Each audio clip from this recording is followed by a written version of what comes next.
How have you been, Justin? How you been? Just taking it day by day, you know? Yeah, that's the best way, mate. That's the best way. What is your take on the Area 51 scenario? Because I was thinking about this. Everybody's really excited about this Area 51 raid, and some people actually believe that these people, regardless of how many turn up, like people think, oh, well, there's 1 million people, so they've got a good chance. To me, I think it doesn't care. It doesn't matter if you turn up with 2 million. You haven't got no chance of getting in that place at all. A lot of it is underground anyway, so I don't know what they'd be hoping to achieve. It's quite comical. Well, you know, I can almost guarantee you they have like superior weapons of some kind. Yeah. They could just take everyone out. Have you seen those? It's a neat kind of weapon that's been developed where it looks almost like a radar dish, and they'll point it at somebody and it'll basically hit you with something similar to like infrasound. It'll make you sick. They have that S4 base, which is probably where more interesting stuff goes down. Yeah, Area 51 has always been the big one, like the big go-to top secret base when it comes to UFOs and extraterrestrials. But it's had so much publicity over the years. I was just going to ask, do you actually think that Area 51 still holds ties to the UFO phenomenon, or do you think that they will have long moved out of there? That's hard to say. I mean, I'm sure they still do stuff with like aircraft, obviously, like whether it's testing new military aircraft. That's probably more or less the only thing they're doing there. I'm sure like the alien stuff, if they have it, is somewhere where nobody's gonna know where it is. Like it's probably inside of a mountain somewhere. Just like the S4 base, they say that's like underground or in a mountain.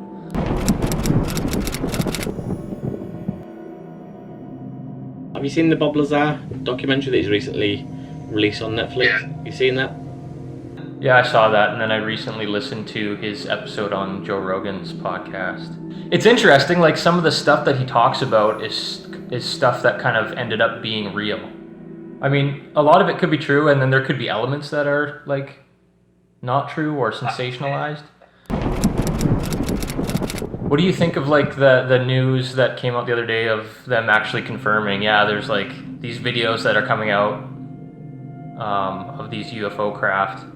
They're actually like out there and we don't know what they are. I was going to ask you the same thing actually. I was going to ask if you think that is disclosure slowly happening. Like, it's kind of a new thing to hear these stories of UFOs submerging underwater or reappearing out of the water. Years ago it was all in the deserts of like Mexico or in forests, but now we see a lot of stories where pilots are talking about objects submerging below the sea, so I don't know. Maybe they've advanced in technology, who knows?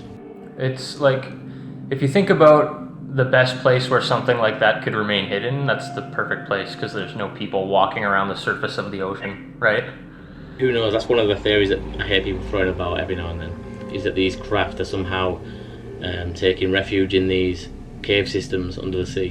One of the interesting things that I remember listening to with that Bob Lazar thing is that he was saying that some of the craft that they had that he saw looked as if they were like dug up somewhere in like an archaeological site or something like that. Like there was a couple of them that looked like they were recovered.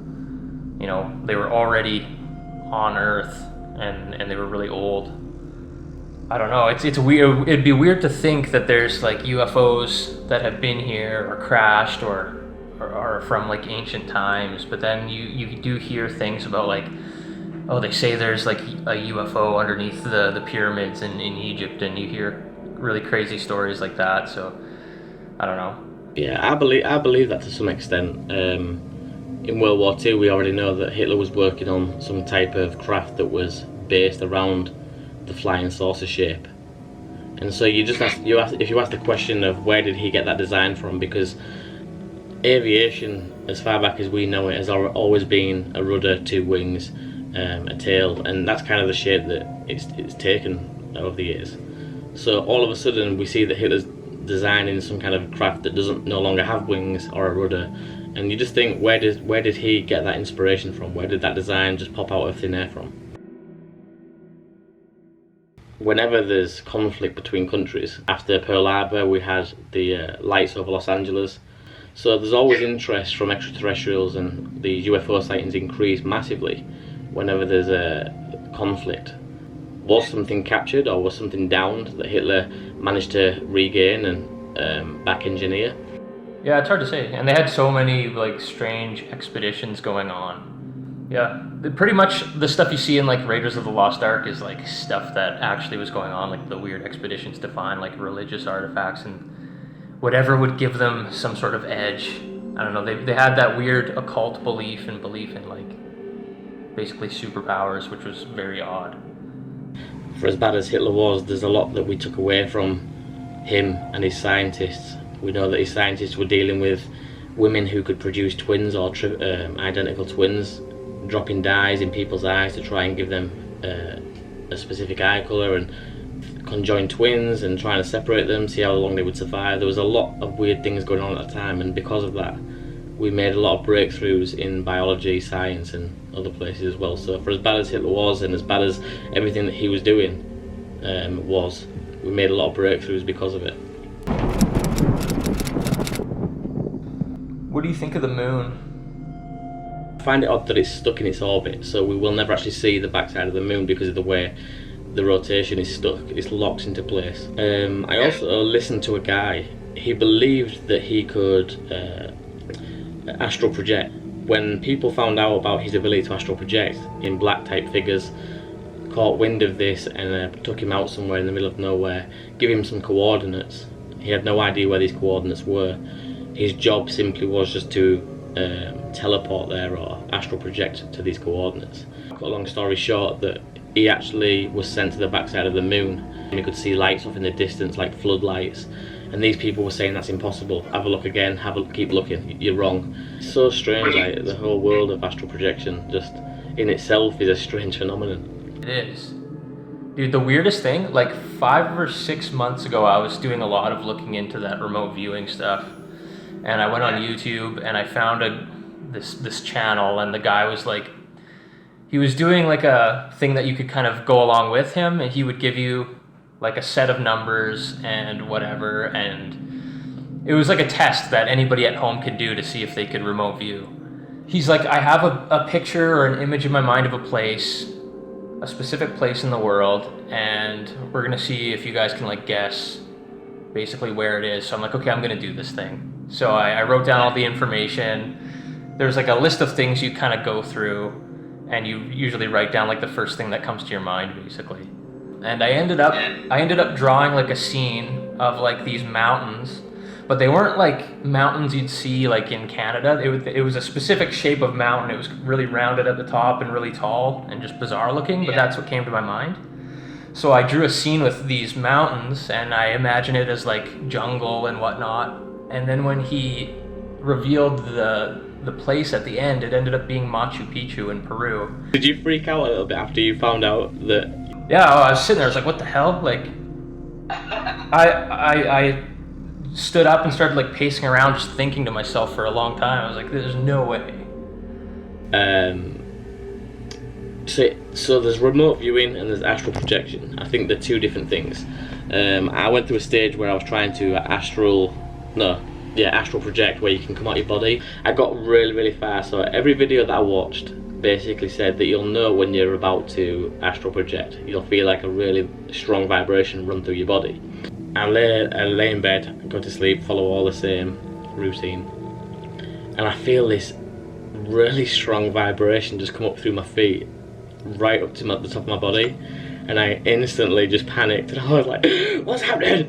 I just snapped out of it straight away. But I honestly feel like if I could have just stuck with it a little bit, I may have been able to do it. That was scary.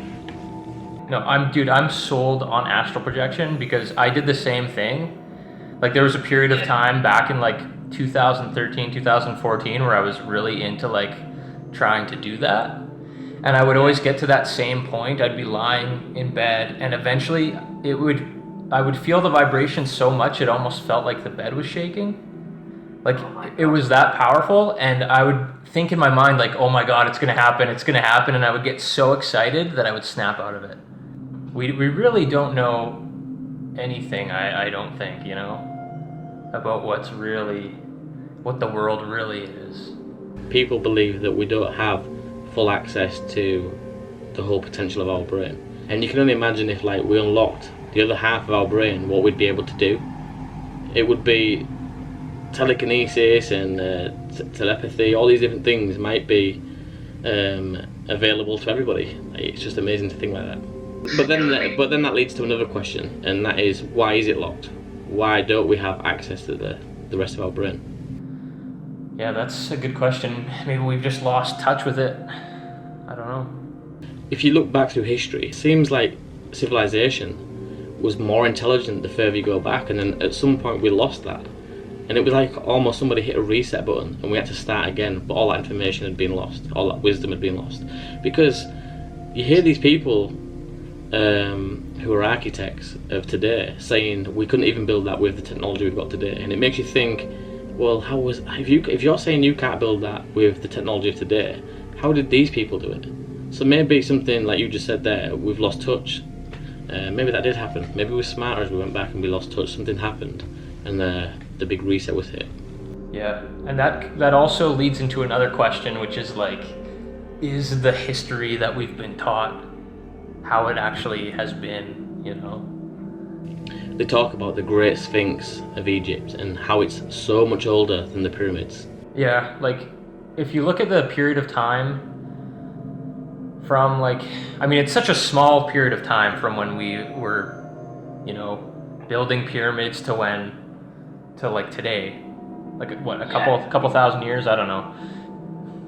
But it is possible to me that some other civilization could have potentially maybe gotten this far further and something happened. It's not a lot of time.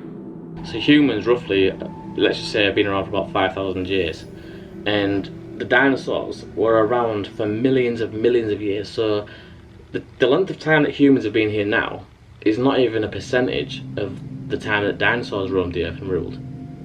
That blows my mind. Like, people assume that humans have been here a lot longer than dinosaurs was. That's not the case at all. Dinosaurs ruled for a very, very long time. Another interesting thing, kind of a different topic, but not really, I guess. I recently watched a video where it was basically a compilation of clips that NASA had put out in like live streams where you can see that it isn't like real. Like there was one scene they're filming in the space station and the one guy goes to do a somersault and the other guy beside him like grabs the cable hooked up to his pants and you could see it like clear as day. And it's like, what is going on here? I believe we've been to space and whatnot, but I'm sure there's probably a percentage of the videos that come out. I'm sure there's a few of them that are fake, maybe just for like financial reasons.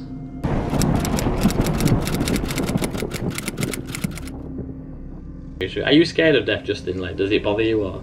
Not really. Not really. I don't really think about that, so. Yeah. It's never really been something that's bothered me. I don't know why. I guess it's because once I go, I'm not gonna really know.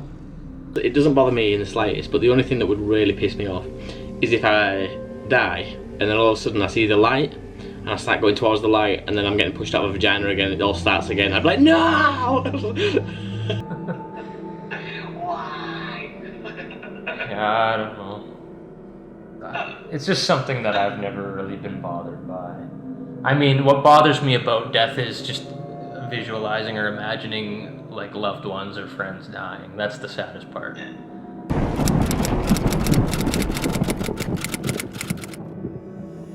There's these people that talk about extraterrestrials living amongst us. How believable do you think that is? I mean, it's possible because human beings dress up as other people, and we have costumes, and we can have holograms now, like those exist, and we're creating like AI and things like that. So it's definitely possible that an extraterrestrial could probably make itself look like something else. I've heard a story. Some guy had an experience in his house. He'd heard some disturbance downstairs in the living room, and he'd gone down to check what was going on. And there was a creature, an ET or some type of being, in his living room. It was stood at the fireplace where all the pictures of his family and kids are. And as it turned to look at him, the guy said it was almost like it was trying to change into my son that it had just been looking at on the picture. It was just a really good concept that the fact this thing had been looking at the family the portrait and had tried to mimic the boy in the picture. Yeah.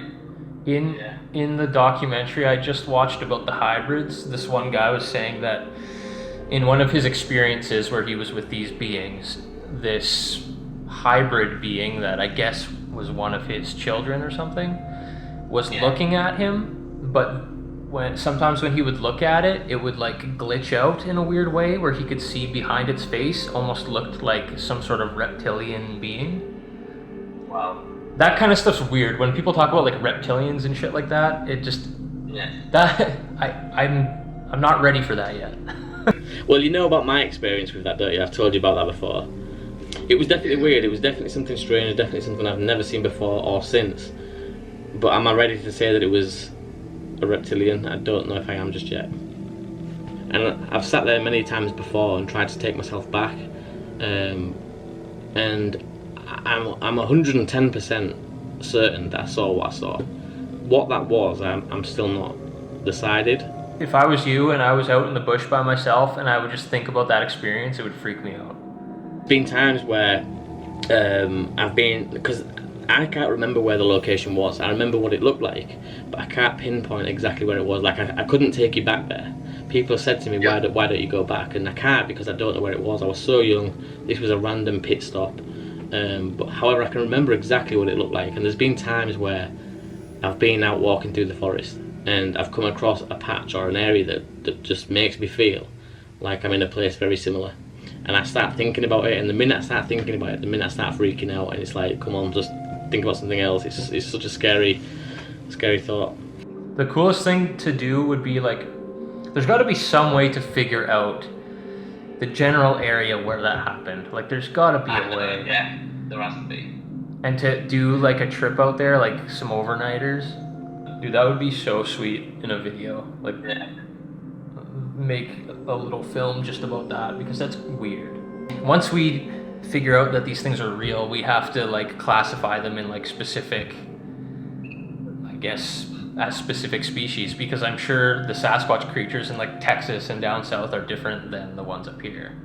Bigfoot and Sasquatch and all that is like a very general term to give these bipedal unknown creatures. We really don't know anything, I don't think, you know, about what the world really is.